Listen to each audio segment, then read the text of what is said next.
ಅಧ್ಯಾಯ 6 ಶ್ಲೋಕ ಸಂಖ್ಯೆ 7.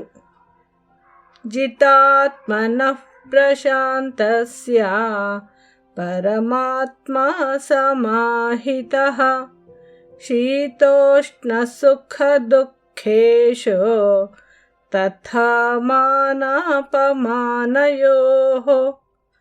ಜಿತಾತ್ಮನಃ ಪ್ರಶಾಂತಸ್ಯ ಜಿತಾತ್ಮನಃ ಪ್ರಶಾಂತಸ್ಯ ಪರಮಾತ್ಮ ಸಮಾಹಿತಃ ಪರಮಾತ್ಮ ಸಮಾಹಿತಃ ಶೀತೋಷ್ಣ ಸುಖ ದುಃಖೇಶು ಶೀತೋಷ್ಣ ಸುಖ ದುಃಖೇಶು ತಥಾ ಮಾನಾಪಮಾನಯೋಃ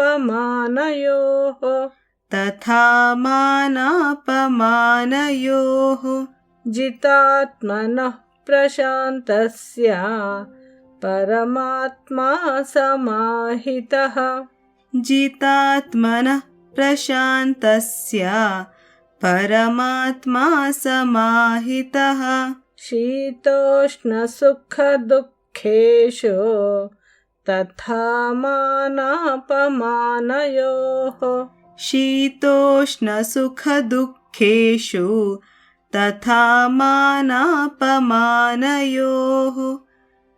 ಜಿತಾತ್ಮನಃ ಪ್ರಶಾಂತಸ್ಯ ಪರಮಾತ್ಮ ಸಮಾಹಿತಃ ಶೀತೋಷ್ಣ ಸುಖ ದುಃಖೇಶು ತಥಾ ಮಾನಾಪಮಾನಯೋಃ.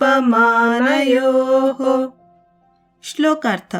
ಮನಸ್ಸನ್ನು ಗೆದ್ದ ಆತ್ಮ ಸಂಯಮಿಯ ಪ್ರಶಾಂತ ಅಂತಃಕರಣದಲ್ಲಿ ಆತ್ಮನು ವಿರಾಜಮಾನವಾಗಿರುವನು. ಮಾತ್ರವಲ್ಲ, ಅವನು ಶೀತೋಷ್ಣಗಳಲ್ಲಿ, ಸುಖ ದುಃಖಗಳಲ್ಲಿ, ಮಾನ ಅಪಮಾನಗಳಲ್ಲಿ ಸಮತೋಲನ ಹೊಂದಿರುವನು.